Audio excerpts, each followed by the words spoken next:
শাকিল চলে আসলাম আরো একটা সেল আপডেট নিয়ে। শাকিল মোটরসে কিন্তু Apache RTR 2B one piece গাড়ি ছিল আমাদের কাছে, কিন্তু 160 সিসির এই গাড়িটা ছিল একটা পিস। তো এই গাড়িটা সেল হয়ে গেল। গাড়িটা কত টাকায় বিক্রি করলাম, ভাই কোথা থেকে আসলো এই আর কি। আসসালামু আলাইকুম ভাই, ভালো আছেন? ভাইয়ের নামটা? আমার নাম আনোয়ার হোসেন মিন্টু।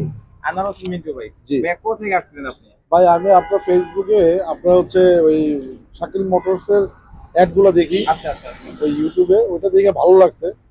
আরো কয়েকটা জায়গাটা আমি দেখছি, কিন্তু আসলে ওই ইনবক্সে যখন দেখছি যে এদের প্রতারণার ঘটনাগুলা, আচ্ছা আচ্ছা। তো হচ্ছে কমেন্ট গুলো দেখার পর আমার ভালো লাগে না। আচ্ছা যাক, তো আমার বাচ্চা, আমার ছেলে আপনাকে ফোন দিছিল, ওই ছেলের ওই সুবাদে বলছে যে আপু তুমি এখানে যাও, তো আমি আপনার এখানে চলে আসছি। ঠিক আছে, আর এটা নিলাম হচ্ছে 1,30,000 দিয়ে, দাম টাম সব আপনি করে দিতেছেন। ধন্যবাদ আপনাকে। তো ভাইয়া আমাদের শাকিল মোটরস থেকে এটা